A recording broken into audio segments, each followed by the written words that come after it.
Are you all ready for the next presentation? Yes. Fantastic. Charmaine Simpson is the Chief Executive Officer and co-founder of Black History Studies with her husband and partner in thriving, Mark Simpson. They set this up in 2007. She is a director of Black History Study Tours Limited, which is dedicated to promoting cultural tourism in the areas of African heritage. She's a historian, an author, a publisher, a researcher, a film exhibitor, an avid social networker and economics graduate. Charmaine has spent the last 18 years popularizing the study of Black history and Black studies. She's also a financial educator and also in financial literacy, which is essential for the Black love community. They say love is a force, just like gravity. Charmaine Simpson is a whirlwind of energy, teaching people their power through the love of our story. Please raise the roof for our First Lady, the phenomenal one, the master of LinkedIn. We wonder if she ever sleeps. The beauty that is Charmaine Simpson!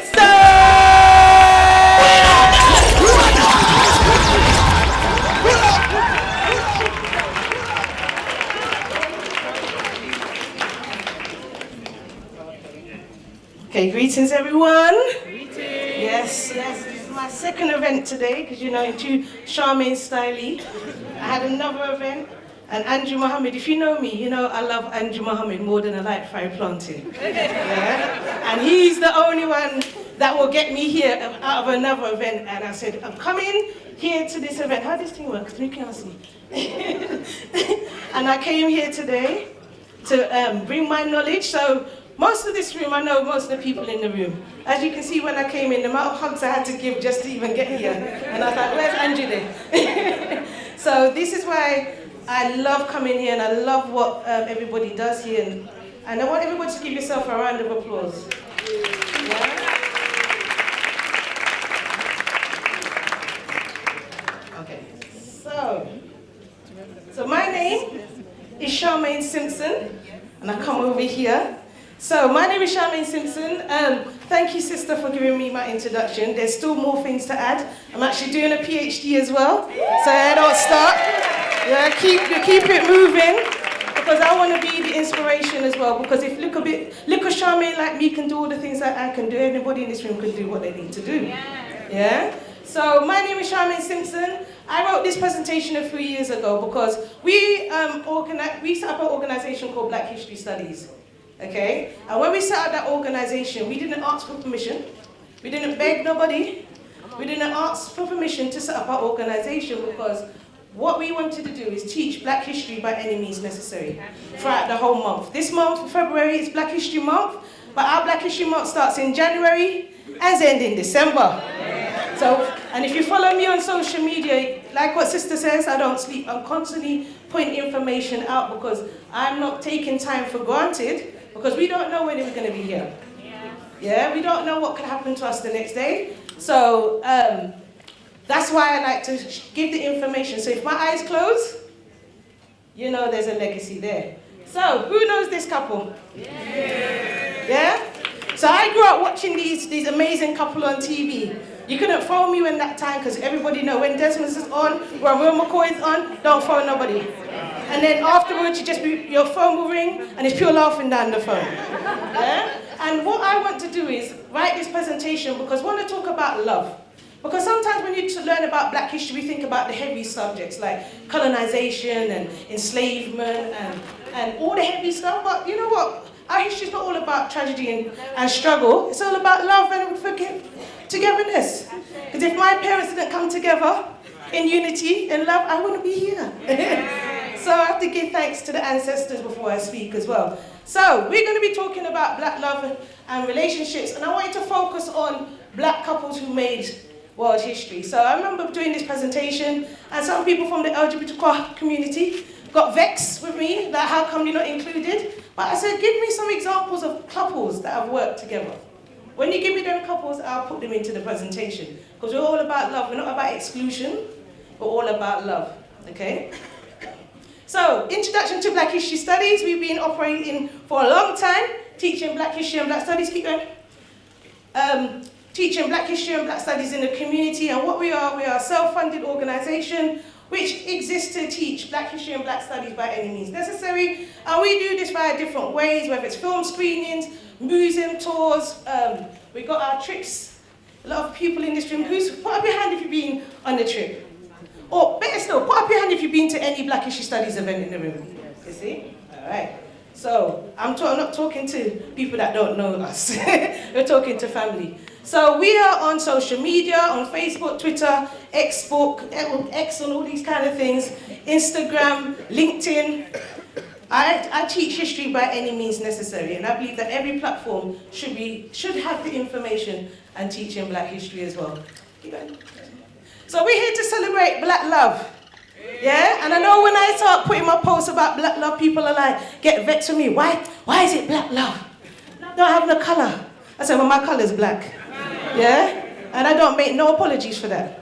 Okay? So we're here to celebrate Black love. Okay? So we're talking about history. So what is history? So I like this definition by Dr. Malana Karenga, where history is a collective record of a people shaping the world around them in their interests and images. So this is a shortened down version of a longer presentation, because if you know me, I can chat for England. And they said 30 minutes. So I'm going to run through this, and I will try to talk more slower. Unfortunately, I'm privileged to come from a Jamaican background. Any Jamaicans in the house? Yeah. Yeah? So I talk quite fast. Yeah? So I'm going to try and slow it down. Okay? So I'm going to talk about royalty, liberators, activists, educators who have all altered the course of history. So we're going to start off with some royal Black couples. And there's many examples in our history, many examples, because we are royalty. Yeah, the first royal families came from Africa, the land now called Africa, I should say. Yeah.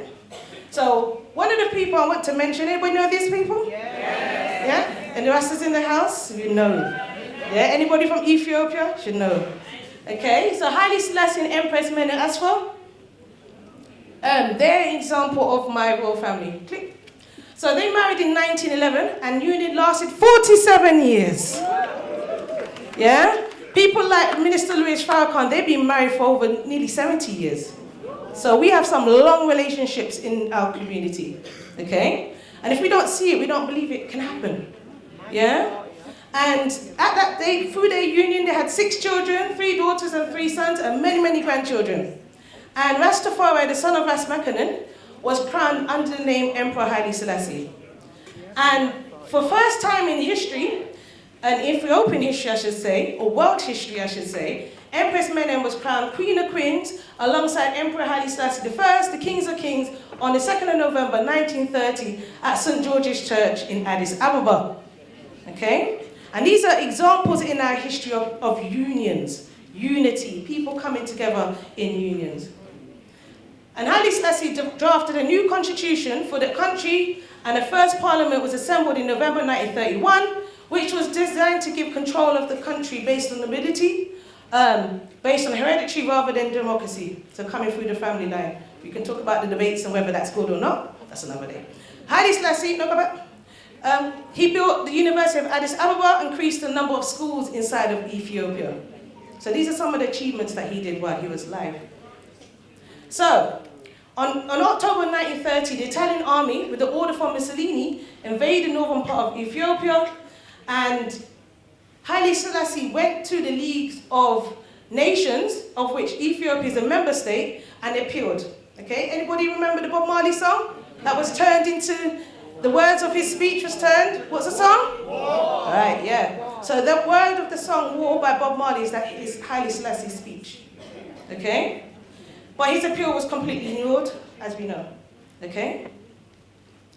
He also was the founder, one of the founders of the Organization of African Unity, which was created on 25th of May 1963, which focused on the development and countermeasures to the effects of colonization and also post-colonialism.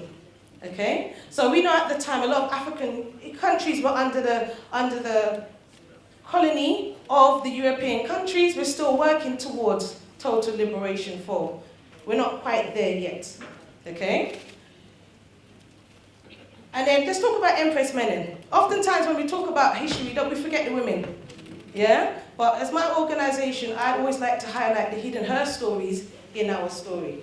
Because the majority of the people that I deal with, 90% are women.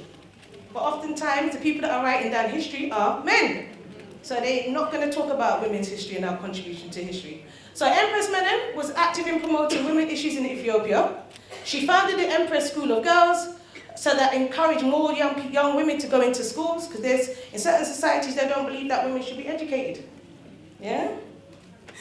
She built and renovated and endowed numerous churches in Ethiopia, such as the Cathedral of St. Mary of Zion and Aksum.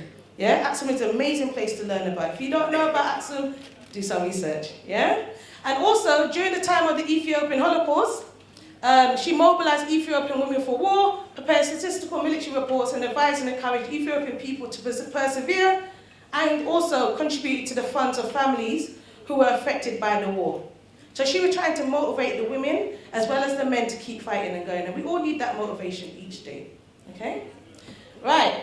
Now, we're going to look at another area, black couples during the enslavement period. Now, if you've come on my Arthur Liverpool tour, where I take groups to Liverpool, you know that I love this picture. Why do I love this picture? Does anybody know this picture? Yeah? This picture was painted by a gentleman called Richard Ansdell, and it's called The Hunted Slaves. Now, what is happening in that picture? Yeah? These are the bloodhounds that would be sent to find our African people that said, we are not taking enslavement, we want our freedom now. And went for freedom, and you can see a black man defending a black woman in enslavement. And if you know about enslavement, that wasn't allowed to happen. Black men didn't have the power to defend their black woman. So I love this image, and in the museum they've got a big image, big as this screen, and every time I go there I'm trying to liberate off the wall. I haven't done it yet. Working on it. Working on it. Yeah? Working on it. On the Katif top. That's the European in me. Sorry. So, let's look at the marriage during enslavement. Okay? So we know that we were not seen as humans. Okay? Some people will say we're still not seen as humans. Okay? And during enslavement, there were also marriages. Because remember, when they came to Africa and kidnapped us, we had a marriage system going for years. So marriage wasn't recognized by enslaved people. And if marriage was recognized by the enslaver, they did not allow couples to control their lives of themselves or their children, who could be taken away at any time. Okay? And most owners of enslaved Africans, not all of them, encourage marriage. Because why would they encourage marriage? What usually happens? Children, which means more profits, more earnings for them. Okay? So I'm just going to read this quote. It says here, if a slave man or woman wished to marry, a party would be arranged on Saturday night amongst the slaves. The marriage ceremony consisted of a pair jumping over a stick. If no children were born within a year or so, the wife was sold. This is what happened to us. Okay? And some of us still continue this tradition of jumping over the broom. Yeah, I know when we got married, Mark and I, we jumped over the broom. That broom is still over our bed to this day. 18, almost 19 years later. Yeah? Excellent. So let me give an example of, and there's many examples of husband and wives. Here's an example. This is coming from the Haitian Revolution, one of the most famous rebellion movements or resistance movements that led on to a ripple effects that we benefit from today. So Sené Belair and Charles Belair, click, yep, thank you. So they were born in 1781, and in 1786, at the age of 15, she married Charles Belair, who was a nephew and lieutenant of one of the leaders of the Haitian Revolution. Okay? Toussaint Louverture. Okay? We know that he was one of many people that contributed to the Haitian Revolution. You've got Boukman Dati, you've got people like Toussaint Louverture, and then you also have people like Jean-Jacques Dessalines as well. Okay? So Sené Belair and her husband, Charles Belair, were responsible for the uprising of African people in Haiti at the time. But their uprising wasn't successful. That doesn't mean that they shouldn't be talked about in history, because many of our ancestors uprised and fought for our liberation, but sometimes it never happened. Okay, but we still have to recognize their efforts. So they're unsuccessful. They both got caught and captured by French soldiers on the 5th of October 1802 and received the death sentence, which was often the case. Anybody that went for any rebellion, you would guarantee death, because they would kill us so that we don't encourage other people, to rebel.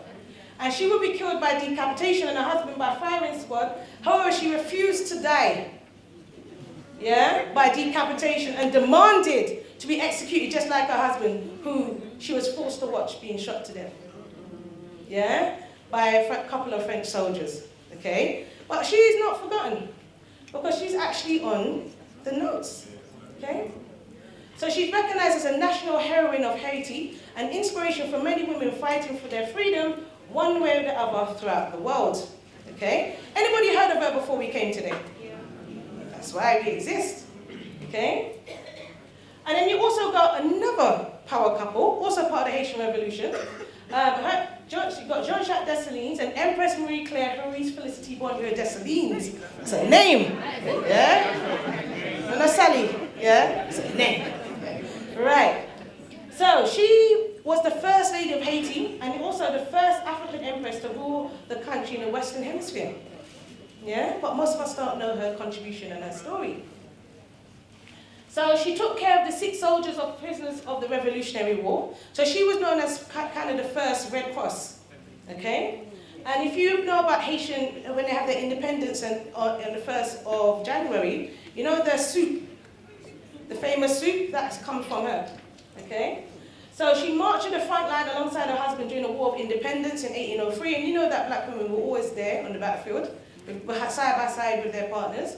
And she was made Empress Felicity of Haiti upon the creation of the monarchy of Haiti and crowned with her husband at the Church of Champ de Mars on the 8th of October 1804. Okay? So Haitian Revolution is very important to learn about. They do not teach us in school because we might get inspired by that and start our own revolution. Okay? And this is why we have to educate our children. We don't have to wait until Black History Month or wait to the teachers to do it, because sometimes the teachers don't know. You can't teach what you don't know. Okay? So we have to take responsibility for teaching our own children and ourselves. So now we're going to look at some activists who were working together as husband and wife. Okay? Anybody don't know who these people are? Yeah. All the Jamaicans in the house, even though they're just about teaching it in the school system in Jamaica, even though they're national hero. Yeah? Marcus and Amy Ashwood Garvey. Okay? Now, they're from Jamaica. They met in 1914, just before they founded one of the largest black Pan-African organizations called the University Negro Improvement Association, which Marcus Mosiah Garvey set up in 1940. This organization needs to be studied because Marcus Garvey was able to mobilize over 13 million people before Facebook, Twitter, Zoom, all of these things, was able to mobilize people all around the world. And we might struggle to mobilize people today with all the technology that we have. Yeah, so we have to question what is going on. And they were married in 1919, but the marriage didn't last very long because they had some internal issues. Okay? And she became General Secretary of the organization in 1919 and was one of the first directors of the Black Star Line. So Marcus Garvey had big vision and hope. He wanted to have a shipping line to transport Africans from America back to Africa and also use that as trade. Okay? As an economist myself, he was all about thinking about economic empowerment of the people. Okay? Remember, we're just coming out from being enslaved. Now he's thinking about how we can mobilize economically. Okay, so with economics equals power, and he recognized that. Okay? And then he got married to his maid of honor, who was Amy Jakes Garvey. That's how it goes sometimes. Yeah? Who am I to judge? I'm not judging big people. Yeah? I'm not judging big people. Yeah? Now, she became the second wife. Now, I love Amy Jakes Garvey. She's the reason why we know of Marcus Garvey. Yeah? She is the powerhouse behind Marcus Garvey. And oftentimes when we talk about Marcus Garvey, we forget the women behind him. Both of them. Yeah? And there were many women that were part of that organization as well. She was the Secretary General of the UNIA, and she was the publicist of Garvey's, and she was the one that published his books. So when they took him imprisoned him on mail fraud, which was a travesty, don't get me started. Yeah? She was the one that was publishing his books and writing and telling people and keeping the memory alive about Marcus Garvey. Okay? And she published some amazing books. One of the first books I probably read on my journey was The Philosophy and Opinions of Marcus Messiah Garvey. And I remember I was given that by an elder. And he goes, read this book, Charmaine. I said, yeah, right, let me listen to my elders as I do. And I read the book, and it started me on my journey. Okay? And she was also one of the editors of Negro World newspaper. Now, people don't understand the power of that newspaper. If you was found with that newspaper in certain African countries, you could be killed. Wow. That's how powerful that paper was. Knowledge is power. But knowledge with power and action is even powerful. And this is why they control the information. This is why there's all this DEI and banning of books and don't want to teach black history, because they know once we learn about ourselves and start standing strong, we'll start thinking big. And when we start thinking big, we take big actions. And that is the end of them and their power. I don't like to use the word white supremacy because no one ain't supreme. Yeah? So what we need to start doing is thinking about what we need to do. And don't get distracted by Trump and his foolishness. We'll focus on what we need to do over here. Yeah? So it's so important that we start doing that. Another powerhouse couple. Anybody in here don't know who this power couple is? Because I never assume. Okay? Malcolm X and Betty Shabazz. Okay? We'll be celebrating 100 years of Malcolm X this year. Okay? And people like Malcolm X wouldn't be here if it wasn't for Marcus Messiah Garvey. Because Marcus Messiah Garvey's parents were Garveyites. His father was killed because he was a Garveyite. Yeah? Malcolm X were champions of black freedom and equality, married on the 14th of January 1958, and they had 6 daughters. Yeah? Powerful man. You know it's harder to have daughters than boys. So strong. Yeah? Strong back.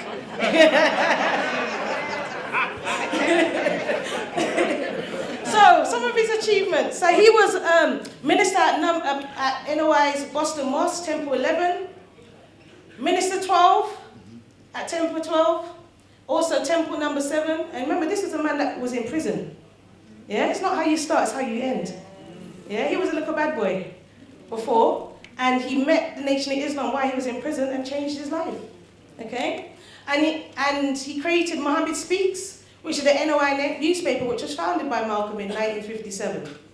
And through my research, I know that he increased the people that mobilized and joined the NOI. If it wasn't for Malcolm X, we wouldn't have Muhammad Ali, because he was the one that introduced him to Nation of Islam. And on the 29th of June 1963, he led a unity rally in Harlem, which is one of the nation's largest civil rights events. So imagine thousands of people coming out to hear one man speak. Okay, powerful. And in 1964, after his split with the Nation of Islam, he forms the Muslim Mosque, Inc., and then also organizes the Organization of African Unity, Afro-American Unity, I should say. And unfortunately, he was assassinated in 1965 by the CIA and the FBI at the Audubon Ballroom in New York. Okay? And if you know about the counterintelligence program, preventing the rise of a black messiah, that's why they killed him. The first black CIA agent was created to infiltrate whose organization? The UNIA. Okay, so when you think black people are doing things, it's not who is behind them. We start to have to question these things. Okay, but we can't not talk about his amazing wife, Betty Shabazz. So she completed a master's degree, yeah, in 1975. Remember, she was raising them 6 daughters. 2 of those daughters did not even meet their father. Because when Malcolm X was murdered, 2 of them were in belly. Yeah? And she received a doctorate in education from the University of Massachusetts, and she joined the Medgar Evers College as an associate professor of health administration, and she became director of the school's Department of Communications and Public Relations. So she wasn't just the wife, she was contributing to world history. Okay? And yeah, so she chose mainly to operate outside the spotlight and made occasional appearances to promote civil rights and relate her husband's message to the public. Okay? And she died in 1997, allegedly by a fire set by her grandson. But if you know the history behind that. That was the only male heir to Malcolm X. And they killed him in Mexico. Yeah? That's another presentation. And then this amazing couple. Dr. Martin Luther King Jr. and Coretta Scott King. Okay? So there's many people I could have talked about in this presentation today, but I wanted to highlight some of the main ones as well. So, Dr. Martin Luther King, as a result of the brutal murder of Emmett Till, that kick-started the civil rights movement, which led on to Dr. Martin Luther King and others coming together to say enough is enough. Okay? And this inspired a whole generation, married in 1953, and what he wrote in his autobiography about his wife, which I love reading, he says here, I'm indebted to my wife Coretta, without whose love, sacrifices and loyalty, neither life nor work would bring fulfillment. She has given me words of consolation when I needed them, and a well-ordered home where Christian love is a reality. Yeah, just showing that he's not one man. Yeah, you need partnership, you need teamwork. Yeah, these are the things that I love showing in this presentation. Now, he was an activist and Baptist minister. Like I said, he played a key role in the civil rights movement. He sought equality and human rights for African Americans. And he was also a driving force behind watershed events such as the Montgomery bus boycott, which I love talking about as an economist, because the only reason why that was so successful because black people decided for over a year, we're not taking any buses. We're going to walk, we're going to carpool, we're not going to take the bus. And they did that. Okay? And because white workers were getting laid off because there was no money coming into the business, they said, no, we've got to desegregate it. We're hurting them economically. Okay? And he was awarded the Nobel Peace Prize in 1964. Okay? And then, oftentimes we don't talk about Coretta Scott King. Very important that we start doing these things. So she kept going after he was assassinated, and she was able to get his birthday recognized as a national holiday in January each year, and founded the Martin Luther King Center for Nonviolent Social Change, which is a living memorial to her husband's life. And one of the things I love as an archivist and heritage person is that she guided and created the housing of the largest archives of documents from the civil rights movement. And this is very important. We need to start documenting our stories and our history. Yeah, we need to start documenting. So, like 50 years time, we should be looking at pictures and documents of this event today. Yeah?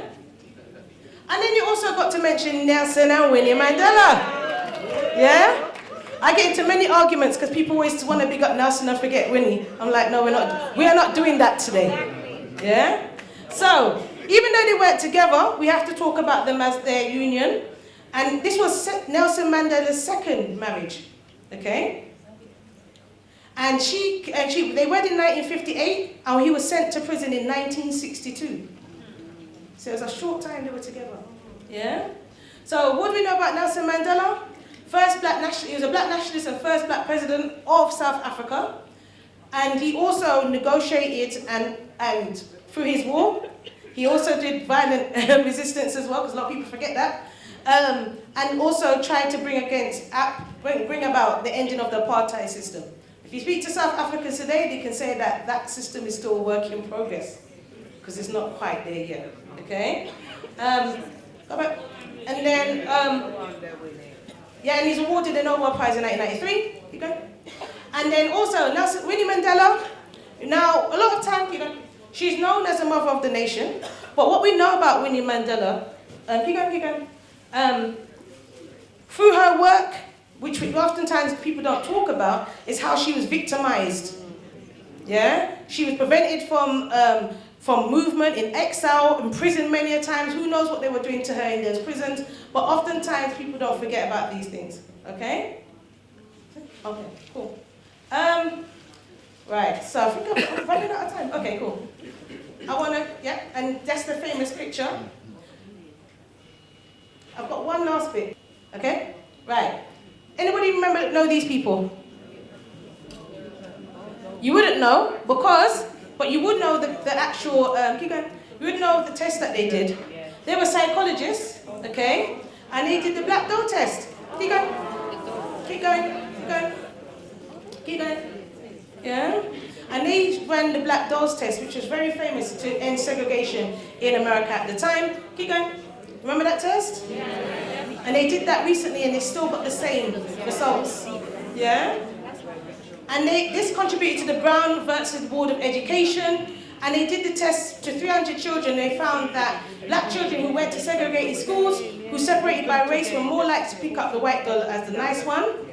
Okay? Very important that we have dolls that represent us. That's why Marcus Garvey had a black doll factory, because he recognized that. Okay? And then the last group I want to talk about, can't talk about black couples and not mention the powerhouse. Anybody know who these two are? Yeah. We're in England and you don't know who they are? Yeah. Eric and Jessica Huntley. If it wasn't for them, I couldn't do the work I do, because I'm standing on their shoulders. Okay?